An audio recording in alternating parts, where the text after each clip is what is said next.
दोस्तों, कृति सेनन बॉलीवुड में उन एक्ट्रेसेस में गिनी जाती हैं जिन्होंने बॉलीवुड में अपने दम पर अपना नाम कमाया और मुकाम हासिल किया।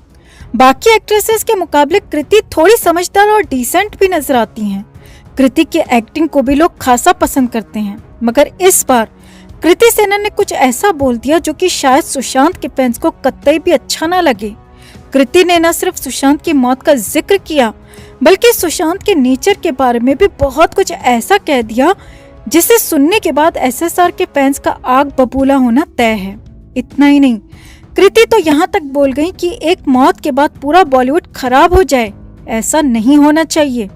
हम मेहनत करते हैं, मगर हमारी मेहनत पिछले 1.5 साल से बेकार जा रही है, जिसकी वजह दर्शकों का गुस्सा है।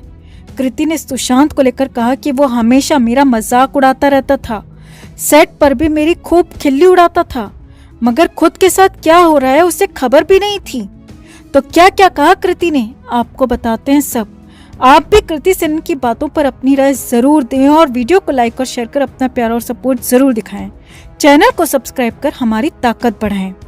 तो बॉलीवुड एक्ट्रेस कृति सेनन ने सुशांत सिंह राजपूत के साथ फिल्म राब्ता में काम किया था, जिसे बहुत बुरे रिव्यूज मिले थे। सुशांत सिंह राजपूत तो अब इस दुनिया में नहीं रहे, लेकिन फिल्म के सालों बाद कृति ने खुलासा करते हुए कहा कि इस फिल्म में खराब परफॉर्मेंस के बाद सुशांत पूरी तरह मानसिक तनाव में चले गए थे। कृति ने खुलासा किया कि एक शाम वो सुशांत और डायरेक्टर दिनेश विजान मिले और वाइन पीते हुए फिल्म की खराब ओपनिंग को लेकर बात की थी। कृति ने बताया कि उस वक्त सुशांत बिल्कुल डिप्रेस्ड लग रहे थे। हर बात में ओवर रिएक्ट करने वाला सुशांत बिल्कुल चुप था। मैं हैरान थी कि जो सुशांत फालतू बातों पर ध्यान देता रहता है, वह ऐसे गंभीर इश्यूज पर इतना चुप, इतना साइलेंट क्यों बैठा है। हालिया इंटरव्यू में कृति ने बताया, जो कुछ भी हुआ उसे स्वीकार करना चाहिए था।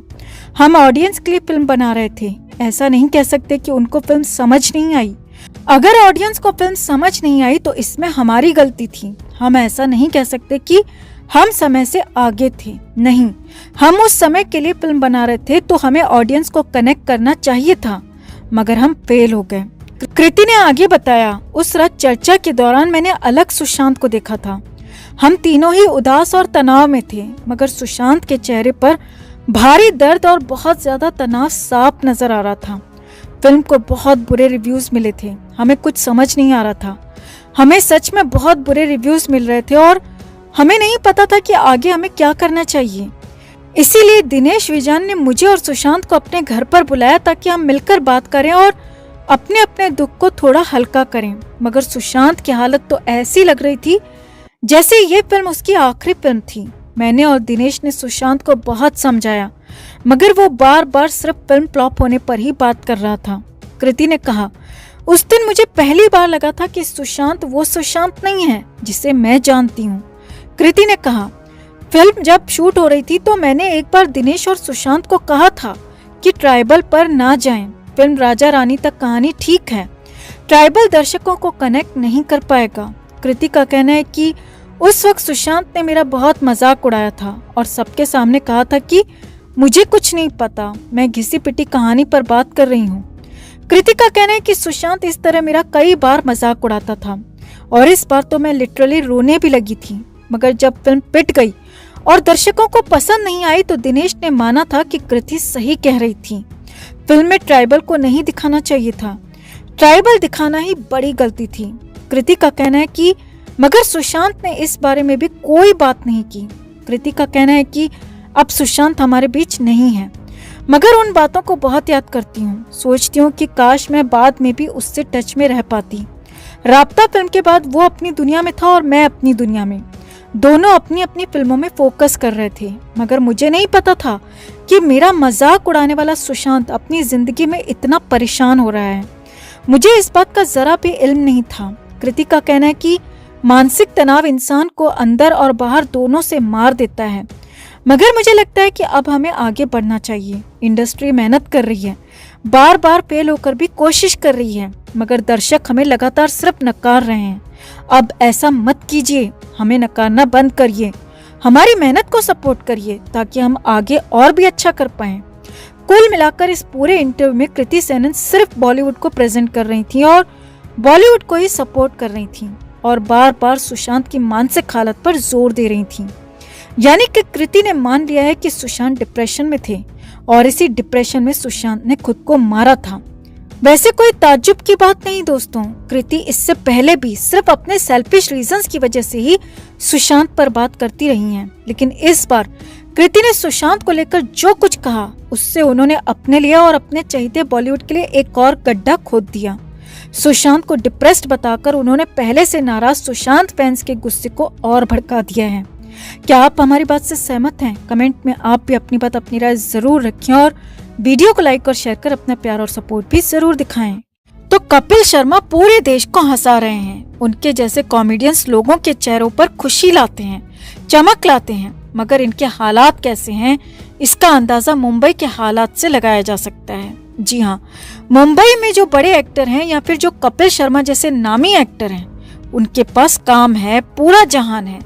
लेकिन यहीं पर जिनके पास काम नहीं है, जो छोटे एक्टर्स हैं, जूनियर एक्टर हैं, नए नवेले एक्टर हैं, उनके हालात बेहद खराब हैं और हर दिन बद से बदतर होते जा रहे हैं। उनके पास खाने को नहीं है, रहने को नहीं है। हालात ये हैं कि वो अपनी जान दे रहे हैं। और ऐसी एक घटना यहाँ पर हुई है जिसने दिल दहला दिया, क्योंकि इस बार मामला सीधे सीधे कपिल शर्मा के शो तक पहुंच गया। कपिल शर्मा के शो में काम करने वाले एक्टर ने जहर खा लिया। जी हाँ, सही सुन रहे हैं आप, कपिल के साथ काम करने वाले एक्टर ने जहर खाया। बस फिर क्या था, फिर तो बवाल मच गया। पूरी कहानी आपको सिलसिलेवार तरीके से बताते हैं, इसके पीछे का पूरा सच भी आपको बताएंगे। अब असल में यहाँ कपिल के साथ उनके शो में काम कर चुके एक्टर तीर्थ आनंद ने मुंबई में जहर खा लिया। लेकिन हालात ये हुए कि तुरंत ही उनके पड़ोसियों को पता चल गया। अब पड़ोसी अच्छे लोग थे तो तुरंत ही उन्हें अस्पताल लेकर गए, लेकिन वहां पर तीर्थ आनंद अस्पताल जाने से इनकार करते रहे। मगर पड़ोसी जबरदस्ती उन्हें अस्पताल लेकर गए, जहां उन्हें एडमिट किया गया। 4 दिन आईसीयू में रखा गया और फाइनली तीर्थ आनंद बचकर वहां से बाहर आ गए। जी हाँ, तीर्थ आनंद बच गए, ठीक हो गए। और असली कहानी खुली भी तभी जब वो बाहर आए और उनका बयान सामने आया। जी हाँ, ये घटना 27 दिसंबर की है। मगर जब तीर्थ आनंद बाहर आए तो उसके बाद ये पूरी घटना सामने आई। तीर्थ आनंद ने खुद इसके बारे में बताया। तीर्थ आनंद ने बताया कि उनके पास कोई काम नहीं है। पिछले 2 साल में उनकी सेविंग्स खत्म हो गई हैं। वो कर्ज में डूब चुके हैं। करीब 15 साल से तीर्थ आनंद फिल्म इंडस्ट्री में सक्रिय हैं और नाना पाटेकर के डबल रोल भी कहे जाते हैं और नाना की ही मिमिक्री भी वो किया करते थे। यही नहीं, तीर्थ आनंद ने कपिल शर्मा के साथ उनके शो में भी काम किया, लेकिन बाद में कपिल ने उन्हें काम नहीं दिया।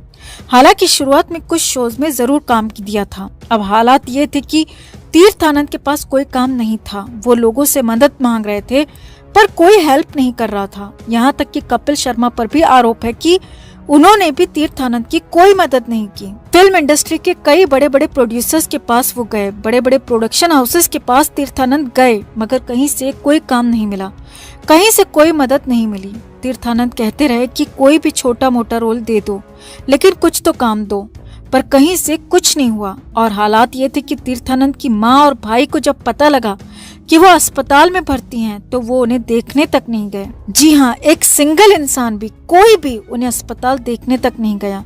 यानी कि मुंबई के हालात कैसे हैं, वहाँ जूनियर्स के साथ किस तरह से, कैसे छोटे कलाकारों के साथ बर्ताव किया जाता है, यहाँ पर तीर्थ आनंद ने साफ साफ बता दिया, साफ साफ खुलासा कर दिया। तीर्थ आनंद ने कहा कि बड़ी फिल्में हो या फिर बड़े टीवी शो, सब जगह पर बड़े एक्टर्स को, बड़े कलाकारों को ही तवज्जो दी जाती है।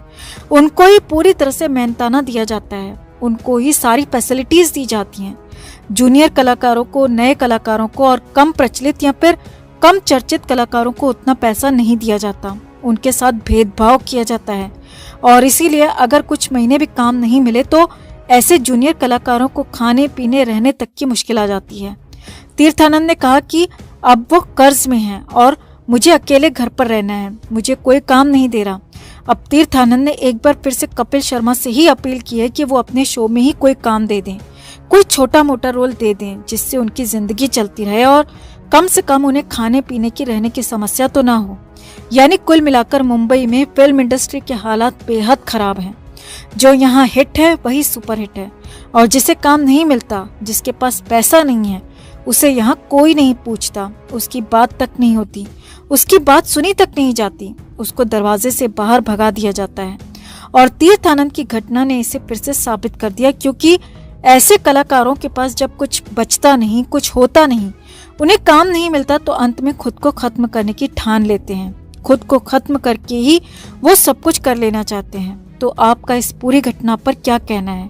क्या तीर्थ आनंद की मदद कपिल शर्मा को नहीं करनी चाहिए, या फिर तीर्थ आनंद को फिल्म इंडस्ट्री ही छोड़ देनी चाहिए, या कुछ और करना चाहिए?